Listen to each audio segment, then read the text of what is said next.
Merci Seigneur pour ta richesse. Je vous propose de poursuivre ces instants en ouvrant la parole de Dieu dans le livre de Néhémie qui se trouve dans l'Ancien Testament. Livre de Néhémie au chapitre 2. Tout le monde trouve ? Ou pas ? Néhémie chapitre 2, on va lire à partir du verset 1er. Au mois de Nissan, la 20e année du roi Artaxerxès, comme le vin était devant lui, je pris le vin et je l'offris au roi, mais je n'avais jamais paru triste en sa présence.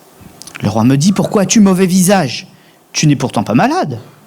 Ce ne peut être qu'un chagrin de cœur. » Je fus saisi d'une grande crainte. Et je répondis au roi : « Que le roi vive éternellement. Comment n'aurais-je pas mauvais visage ?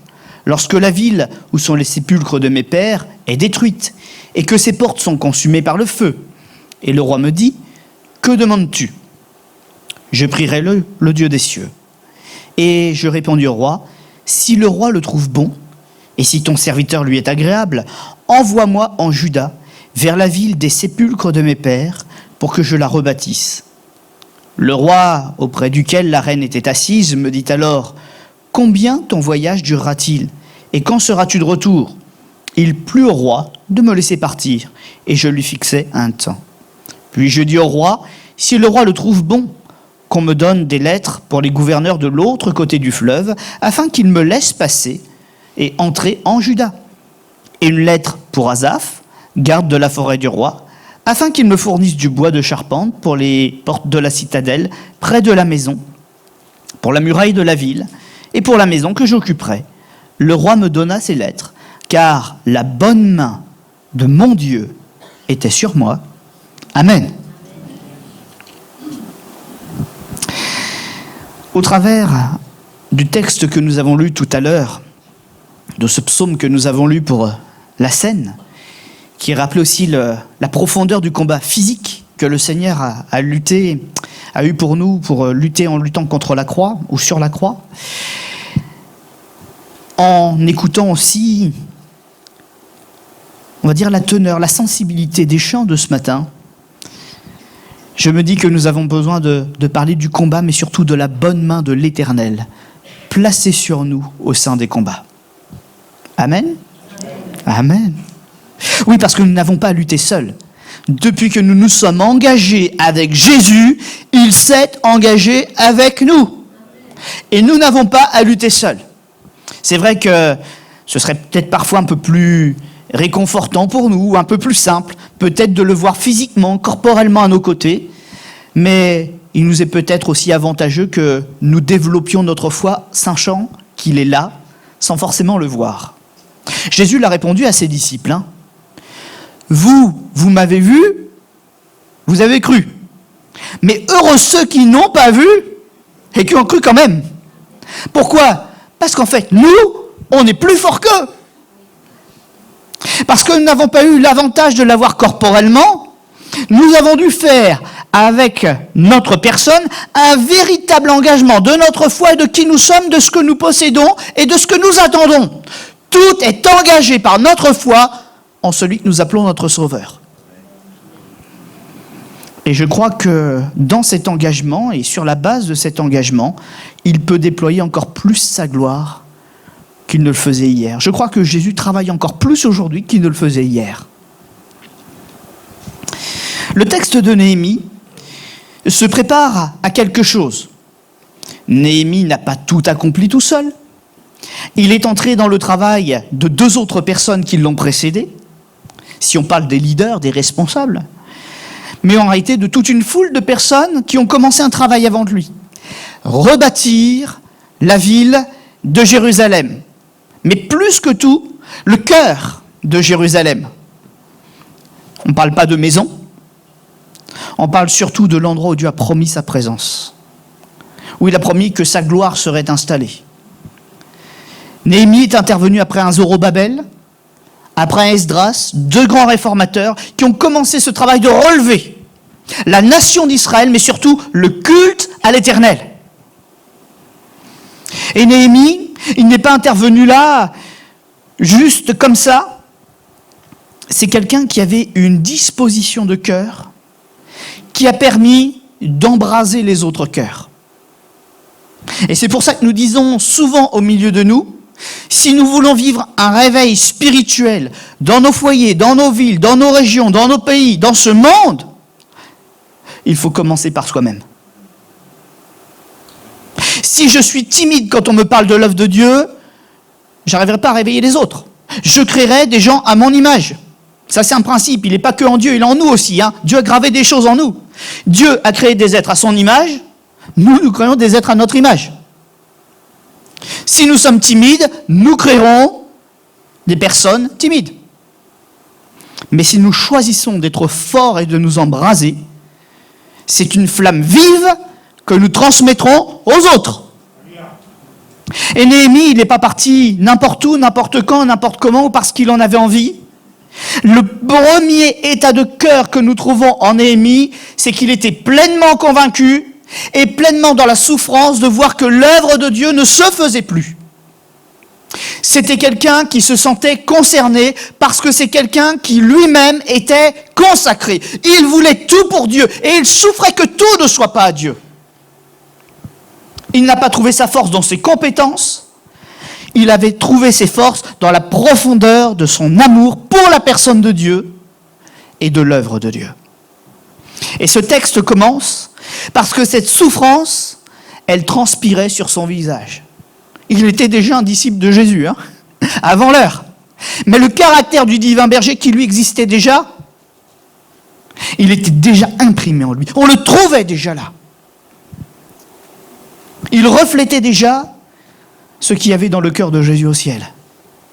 Il ne supportait plus d'entendre les nouvelles mitigées qu'il avait de la part de sa famille là-bas retournée au pays. Il ne supportait plus d'entendre « Oui, Jérusalem a commencé à reprendre, des gens sont revenus, mais ils sont tristes, ils sont malheureux. Ils ont commencé à bâtir, mais ils ont des ennemis qui les accablent, qui les freinent. Et ils n'ont pas la force de ta foi pour passer au-delà des assauts de l'adversaire et pour avancer la tête haute. Ils continuent de travailler, mais comme s'ils étaient esclaves de quelqu'un ou de quelque chose. Ils sont sans force malgré, on va dire, une bonne disposition quand même de cœur. Vous savez ce que la Bible nous dit ? Et on ne peut pas le mettre de côté parce que ça nous concerne, L'esprit est bien disposé, mais la chair est faible. Ils avaient besoin d'un réveil spirituel. Pas simplement de croire que quelque chose était à faire, mais d'avoir la force spirituelle de tout relever. Et ils n'y arrivaient pas. Et vous savez ce qui se passe dans ces cas-là ? Dieu appelle un homme. Non pas parce qu'un homme est meilleur, mais parce qu'il en a au moins trouvé un qui veut bien y aller, et souffrir, et pleurer, et y laisser sa vie s'il faut le faire. Dieu cherche encore ce matin un homme, une femme pour le servir. Mais il faut le cœur qu'il faut au départ. Un esprit de consécration, un esprit qui accepte les larmes, un esprit qui, lorsqu'il perd quelque chose, une vie lorsqu'elle perd quelque chose, qui dit tant pis, je l'investis pour Dieu et me le rendra quand ce sera le temps. Mais si je perds, c'est pour gagner des âmes, faire avancer le royaume de Dieu, que le nom du Seigneur ne s'éteigne pas dans cette génération, mais qu'il continue encore avec la génération suivante. Tu veux servir Dieu, c'est par là qu'on commence. Mais la promesse est grande. Ton feu embrasera les nations. Parce que c'était ça l'objectif. Et c'est comme ça que ça s'est fait. Dieu ne commence pas avec tes talents. Dieu ne commence pas avec ta force physique. Dieu ne commence pas avec ton réseau de relations. Dieu commence avec ton cœur. Et si tu ne le veux pas, rien ne marchera. Mais si tu le veux, comprends-le, tu commenceras à genoux. Et tu finiras à genoux. Parce que quand on est à genoux devant Dieu, on ne se relève pas, on ne devient pas plus grand que lui. On reste ses serviteurs et jusqu'au bout. Et il te faudra comprendre cet esprit, cet état d'esprit, le cultiver et le garder.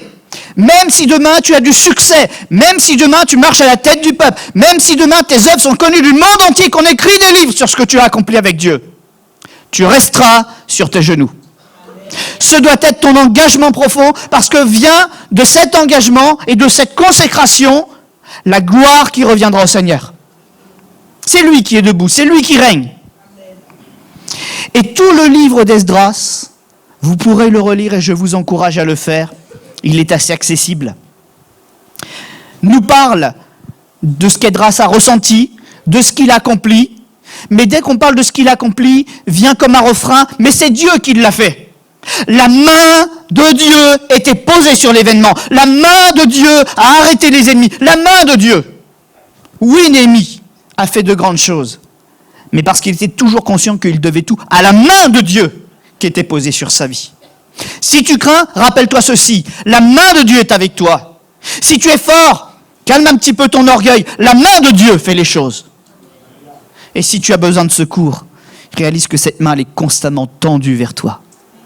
Prête à te saisir, prête à te tirer si tu es fatigué, prête à sécher tes larmes si tu pleures. La main de Dieu est sur nous ce matin. Telle est sa promesse, et telle elle sera jusqu'au bout, tant qu'il nous le proposera, tant qu'il le fera. Il y a certaines attentes, certains désirs, qui nous travaillent tellement de l'intérieur, que ça finit par se voir sur notre visage. C'est ce qui s'est passé pour Néhémie. Il avait des nouvelles, mais il ne savait pas comment faire. Il n'était pas libre de ses mouvements, il travaillait dans la maison du roi de l'époque. Le grand souverain, il était même roi des rois d'ailleurs, si on prend les choses avec un peu plus de nuance. Et Néhémie n'osait pas faire savoir ce qui n'allait pas. Mais ça le travaillait tellement dedans que le roi, qui avait l'habitude de le voir tous les jours, il était son échanson, s'est rendu compte. Et je reviens tout de suite à ce que je disais à l'instant, la main de l'Éternel. Quel roi se soucie de ce qui se passe dans le cœur de son serviteur esclave qui vient d'un autre pays? Les rois s'en moquent, sauf si la main de l'Éternel est dans l'affaire. Qu'il ouvre les yeux, qu'il ouvre le cœur, pour que même mon ennemi qui me retient captif à un travail que je n'ai pas choisi, me dise, mais comment ça va ce matin, frère? T'as besoin que je prie pour toi? J'appelais le Dieu des cieux. Mais Jésus peut le faire avec votre patron au travail. Il est capable de faire prophétiser même nos ennemis, de changer leur cœur, d'infléchir le courant de leurs pensées. Parce que ton Dieu a un plan pour toi. Mais il faut la consécration qui va en face. Si tout ce que subissent les églises, si tout ce que subit ton foyer, tu le prends et tu l'absorbes un peu comme un courant d'eau qui passe en disant bah, ça passera. Ça passera. Mais si tu ne veux plus laisser ce diable exercer une pression sur ton foyer et que tu veux te battre, résister, le repousser pour qu'il n'ait plus cette influence sur toi, sur ton foyer, sur ta famille, bah, le Seigneur va te faire entrer dans le combat et tu vas pleurer. Mais tu vas vivre de grandes choses. Nous ne devons plus être des chrétiens passifs. Nous devons respecter les règles. Nous devons respecter les autorités parce que nous ne devons pas allumer des guerres dans le monde. Mais pour autant, nous sommes quand même appelés à combattre selon les règles de Dieu, qui sont des règles spirituelles. Et notre puissance, elle n'est pas dans nos armes matérielles, elle est dans notre foi, elle est dans notre amour, elle est dans notre consécration. Et ce n'est pas parce qu'il y a des épreuves et que nous crions à Dieu que le Seigneur fera tout à notre place. Nous avons plusieurs façons d'affronter l'adversité. Il y a la manière passive, il y a la manière active, et nous devons, je pense, moi, c'est ma conviction, après, je sais que tout le monde ne partage pas toujours mes convictions, peut-être un peu un fou quelque part aussi. Mais ma conviction, c'est que nous soyons des acteurs dans ce monde où Dieu nous a placés. Nous avons une mission. Une mission ne se remplit pas en étant passif. Même la sentinelle qui veille, en attendant qu'un événement arrive, n'est pas passive. Elle est active, elle s'interdit de dormir à certaines heures, elle s'interdit de faire certaines choses, elle s'interdit certaines activités ou distractions parce qu'elle veille. Même la sentinelle, elle n'est pas inactive ou passive. Mais elle se fait violence à elle-même pour que rien ne lui échappe. Si nous voulons réveiller ce monde, nous devons réveiller nos consciences et vraiment tout le potentiel de notre foi. Néhémie était un homme réveillé. Ce qui se passait au-dedans se voyait à l'extérieur. Et même si pour le coup ce rayonnement était un rayonnement de tristesse, c'était une tristesse spirituelle. Moïse qui se réjouissait d'avoir passé du temps dans la présence de Dieu, d'avoir eu des révélations, son visage aussi transpérait, la gloire de Dieu. Mais ce qui se passait à l'intérieur, pour l'un comme pour l'autre, était spirituel, était devenu visible à l'extérieur.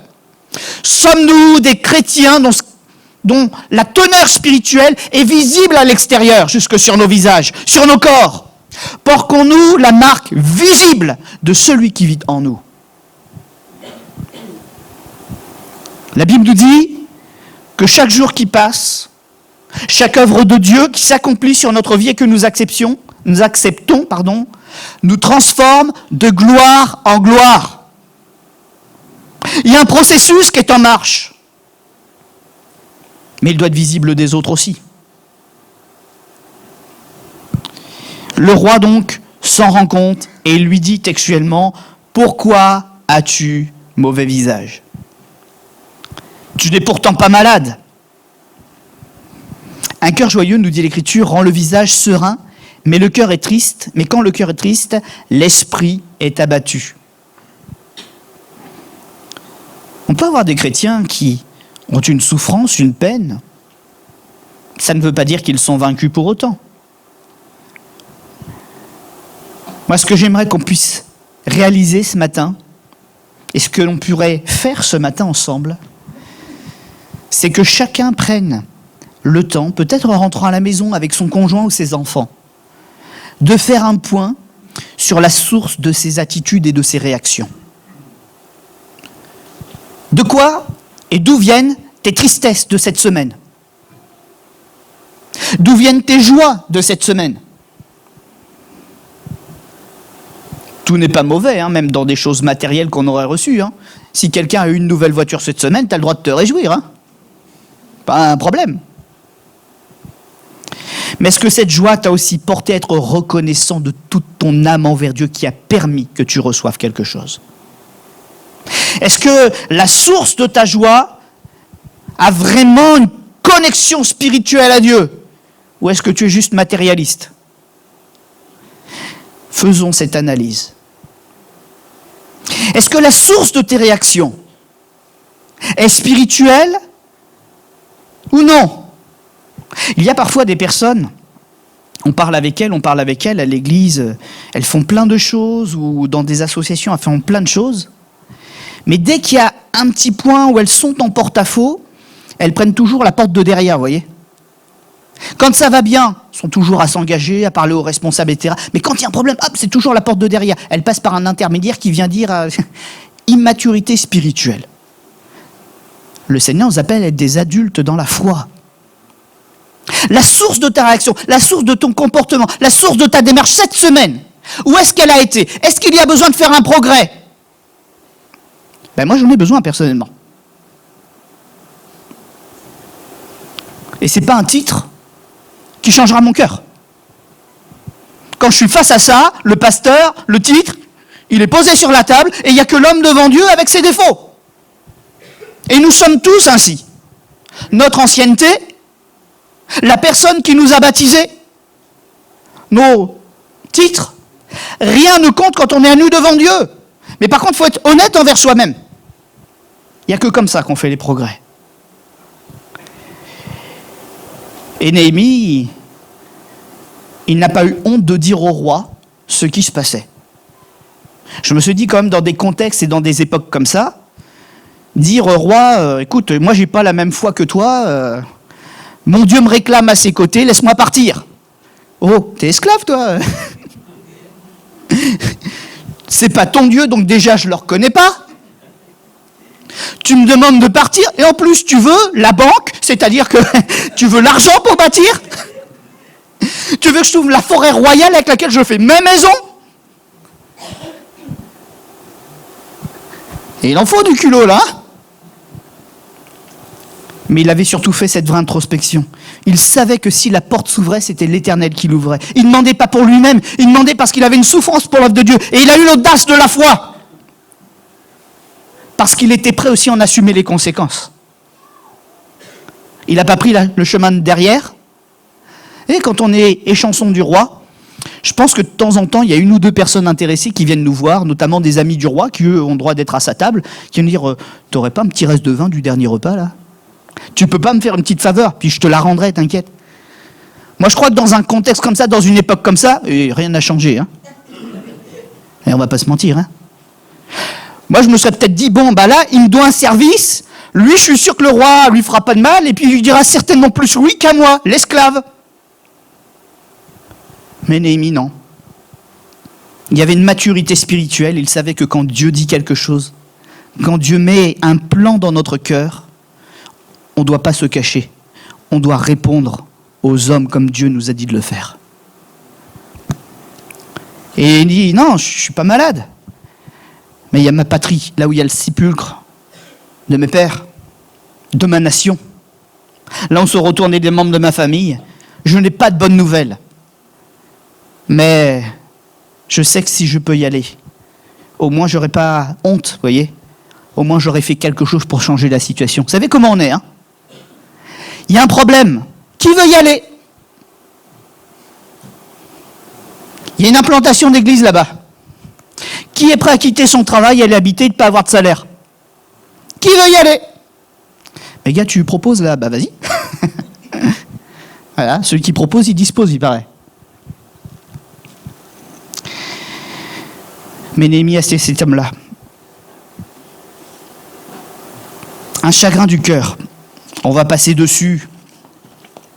Je crois qu'on a très bien compris ce que ça veut dire. Néhémie, il avait des informations. Il savait que ça ne se passait pas bien. Mais quand il est arrivé, c'est encore pire que ce qu'il imaginait. Il n'avait pas réalisé la teneur de l'agression de l'adversaire quand on vient pour travailler pour Dieu. Et il s'est appliqué à faire quelque chose que les gens n'avaient pas fait depuis longtemps, en tout cas pas bien depuis longtemps. Pour revenir au cœur de Dieu et avoir la force de vaincre, il est revenu au cœur de la parole de Dieu.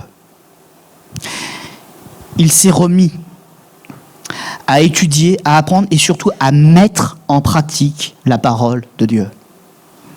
Il n'a pas juste dit « j'y vais parce que je sais » ou « j'y vais parce que Dieu m'appelle » ou « j'y vais parce que j'ai un bon cœur ».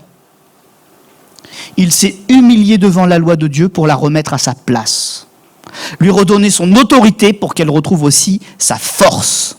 C'est dans l'obéissance et dans la souffrance qu'il a reçu la force de faire des choses miraculeuses. Et ce qu'il a vécu personnellement a permis aux autres de vivre à leur tour un miracle, et ça faisait longtemps qu'ils n'en avaient pas vu. Est-ce que vous vous rappelez, au milieu de toute cette agressivité, de tous ces ennemis qui se multipliaient, des stratagèmes et de la violence, quel miracle le peuple a vécu, et qui a été un témoignage des autres nations pour eux. Néhémie souvent est associé à la reconstruction de la muraille. C'était la première fois de toute l'histoire de ces nations réunies là autour d'Israël, tous ces ennemis qui avaient enfin réussi à ralentir et à stopper Israël, qu'on voyait des hommes affaiblis être capables en 52 jours de rebâtir toute une muraille et de relever toutes les fortifications qui ne leur laissaient plus aucune chance de les attaquer facilement. Ils pensaient qu'ils n'en seraient pas capables, ces ennemis. Ils pensaient qu'ils seraient découragés avant, qu'ils céderaient à la pression, qu'ils manqueraient de matériaux, de soutien. Et en 52 jours, l'ennemi a dit « Oh, c'est déjà fait !» Et tout le monde a reconnu un miracle. La main de Dieu était sur eux. Et ce peuple, non seulement ce jour-là, a réalisé que sa force lui était rendue, que la fin de la punition était levée, mais que la protection de l'Éternel était à nouveau parfaite, spirituellement parlant. Si l'Éternel est avec nous, qui sera contre nous ? Le miracle, la puissance d'en haut, le décret de Dieu surpassera tout ce que les ennemis ont décrété sur nous. Est-ce que vous vous rappelez de Balaam ? Ancien Testament. Je vais utiliser le mot prophète, mais je vais le remettre dans son contexte. Un homme qui s'adressait aux esprits, quels qu'ils soient, pour attirer à ses maîtres quelques gains. Il travaillait pour un roi à l'époque, notamment. Mais quand il a voulu consulter l'Esprit de l'Éternel, il a réussi. Mais il n'a pas pu faire dire à l'Éternel ce que lui voulait lui faire dire. Maudit ce peuple d'Israël. Ce peuple qui est à toi, mais qui est un mauvais peuple. Il s'était mis en accusateur du peuple d'Israël pour retourner leur Dieu contre eux et le stopper. Mais Dieu l'a forcé à prophétiser la bénédiction sur son peuple. Il n'y a pas de fatalité avec notre Dieu. Il brise les chaînes du mal. Il stoppe les menaces. Et si un ennemi se lève pour nous maudire, peu importe ce qu'il dit, ce qu'il a décidé de dire, sa malédiction se retournera contre lui et la bénédiction de Dieu s'accomplira. Tu crains les faux prophètes? Est-ce que tu crains les gens qui font du vaudou? Les animistes qui annoncent des esprits impurs sur ta famille ou qui parlent de liens ancestraux? Le diable te ment parce que si tu as placé ta cause entre les mains de Jésus, ces chaînes sont brisées. La muraille a été redressée pour toi. La résurrection de Christ est une preuve que les limites ont leurs ténèbres. Ils ne peuvent pas toucher à ta vie, ni à tout ce qui est précieux à tes yeux que tu confies à l'Éternel. Mais toi, comme dira souvent Jésus dans ce petit refrain, qu'il te soit fait selon ta foi. Reviens au cœur de la parole. Tes raisonnements qui t'arrangent. Les raisonnements entendus de la bouche d'un tel ou d'une telle avec lesquels tu t'es accommodé parce que ça t'arrange. Tu dois les détruire au nom de Jésus et revenir, comme l'a fait Néhémie, au cœur de ce qu'a vraiment dit le Seigneur. Ta force, ta victoire, ta protection sont sous les véritables paroles de Dieu.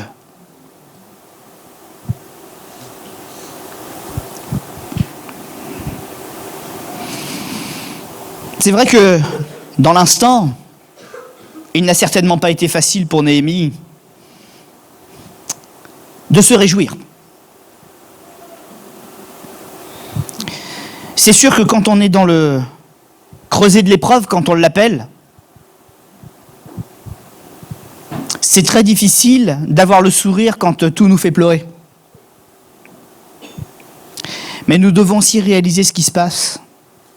C'est que si Dieu le permet avec toi, c'est que tu en es capable. Dieu, c'est parce que Dieu il est quand même aux commandes malgré ce que tu peux penser sur l'instant et qu'il est en train de prévoir un plan, de mettre en place un plan qui te dépasse et de loin. Ça ne concerne pas que toi, ça concerne le plan de Dieu. Et 3, Dieu va te faire réaliser une chose. C'est qu'il ne laissera jamais personne te vaincre et qu'en même temps qu'il fait cela, il te rend plus fort. Ton ennemi, comme nous l'avons lu dans le psaume d'ailleurs tout à l'heure, il a intérêt à bien s'accrocher. Parce qu'il va réussir à te faire pleurer. Il va réussir à déformer ton visage. Il va réussir parfois à te faire te sentir seul, même devant Dieu. À cause de l'angoisse qui va arriver parfois à mettre un peu dans ton cœur. Mais Dieu ne s'est pas détourné, je vous rassure. Mais à la fin, quand l'œuvre sera achevée, l'ennemi s'enfuira confondu et il aura la peur au ventre. Parce qu'il verra, en atteignant la limite de ses forces à lui, que toi tu es debout, que l'Éternel est avec toi et qu'il n'y a plus rien pour lui. C'est comme ça que Dieu fonctionne. Il laisse l'ennemi sortir toutes les armes qu'il a pour lui dire à la fin, il en reste une ou t'as oublié quelque chose en route là? Va chez le quincaillier, achète un truc au passage là. Essaie de trouver une autre arme parce que rien n'a marché là. Regarde mon serviteur Job. T'as touché sa maison, t'as touché ses enfants, t'as touché ses bêtes, t'as touché ses possessions, t'as touché à tout. À sa santé. Il est où? Il est encore debout. Ça fait 40 ans que je m'acharne. Oui, Job, 40 ans. 40 ans que je m'acharne. Et qu'est-ce qu'il dit Job? Je crois que mon Rédempteur est vivant, qu'il se lèvera le dernier sur la terre. Amen. Il est bien debout, Ouais, il est bien debout, ouais. Si t'as plus rien à lui reprocher maintenant, ça fait quand même 40 ans qu'il te donne des preuves. ben, je vais rendre le double de tout ce qu'il a perdu à cause de toi quand même. Hein. C'est justice. Dieu est comme ça. Il ne se contente pas de réparer un peu. Il rend la chose parfaite. Et là, si le diable avait voulu revenir une deuxième fois, il n'avait pas Job. Hein. Il avait le Job double onction. Hein. Amen. Parce que ce que le Seigneur nous fait, ce n'est pas pour nous rendre tristes, même si on doit passer parfois par la tristesse. Ça, c'est la chair qui parle. Mais c'est pour nous rendre plus forts. Fondamentalement plus forts. Je ne le ferai pas aujourd'hui parce que ce sera peut-être le thème d'une étude biblique un peu plus tard. La construction du temple, justement. Il y a des richesses extraordinaires à en tirer, déjà pour notre comportement personnel aussi. Il y avait un type de pierre très particulier pour bâtir la maison de Dieu. Elles avaient une place très particulière et capitale. Sans elles, rien n'était possible. C'était les pierres de fondation. Des longues pierres de 8 à 16 mètres. Énormes, des tonnes, qu'on devait mettre profondément dans le sol pour que tout l'ouvrage soit bâti dessus. Et c'était d'autant plus important qu'elles devaient être fortes, mais aussi bien orientées, parce que de la façon dont on les mettait, orientait toute la construction. C'est pour ça que Jésus établissait la pierre angulaire aussi. Hein. Ça donnait parfaitement l'angle, etc., pour tout bien bâtir et que ça tienne. Mais ces pierres avaient aussi une particularité.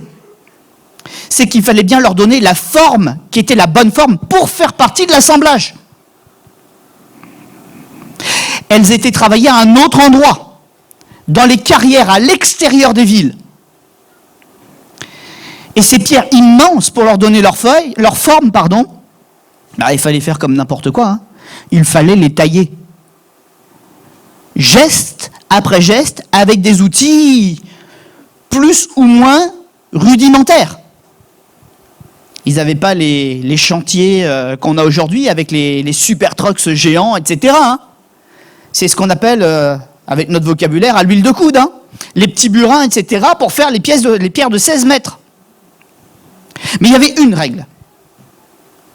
C'est que cette forme, tant qu'on la donnait, tant qu'on préparait cette pierre, et jusqu'à ce qu'elle soit prête, tout devait se faire dans le silence.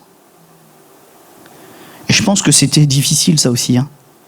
Parce que vous et moi, quand le Seigneur est en train de nous tailler un petit peu là, aïe, oui, non, mais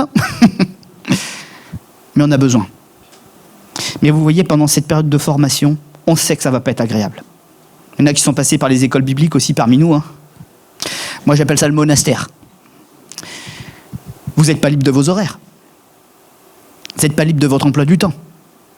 Vous n'êtes pas libre de plein de choses. Pourquoi ? Parce que c'est un temps consacré à être formé pour être placé ensuite. Et c'est vrai pour chacun d'entre nous. Il y a des choses pas agréables dans la formation. Mais si tu veux vivre la gloire de Dieu au service du Maître, dans le monde réel, pas dans tes rêves, mais dans le monde réel, il faut accepter les larmes de la formation. Les coups de burin qui vont donner la forme qu'il faut pour être au bon endroit, à ta place et solide. Amen. Parce qu'on parle souvent de Néhémie, homme de foi. Ouais, mais il a aussi été sur les chantiers. Hein. Lui aussi, il a appris des choses à propos de la pierre et à propos de lui-même. Hein. Si quelqu'un ce matin me disait « j'ai pas besoin de me remettre en question, je suis un chrétien mature », je lui dirais « fais attention ». S'il y a longtemps que tu n'as pas eu un coup de burin, c'est peut-être que tu as fait comme moi tout à l'heure. Non. Et ça nous arrive souvent. Ce matin, on accepte de reprendre le travail pour être un bon travail bien fait, du début jusqu'à la fin. Amen. Alors nous trouverons notre place dans l'assemblage du Seigneur. Et la tristesse qui peut avoir été dans nos cœurs, déposée par le Seigneur pour son œuvre, dans quelques années sera changée en cri de joie et d'allégresse. Parce que son œuvre aura été accomplie entièrement, bâtie. Alors par contre, il y aura peut-être des personnes qui me diront « ouais, mais on ne va pas en arrêter là ». Ben non. Il y aura un temps pour les joies, les réjouissances, mais si tu as encore un petit peu de jus, rien ne t'empêche de prier pour que le Seigneur te déplace et t'emmène plus loin. Et que tu recommences. C'est ça, le côté ingrat, parfois. Rien ne nous appartient. tout appartient au Seigneur. Tu bâtis une église, elle ne t'appartient pas pour autant. Aie aussi le cœur pour la céder à celui que le Seigneur choisira après toi. Avance. Et là où il y a une œuvre à faire, là où il y a une difficulté à affronter, sois cet homme et cette femme qui l'acceptent. Mais une fois que tu es en paix, parce que le travail est terminé, reste un serviteur et une servante là-haut. Continue l'œuvre. Continue. Amen.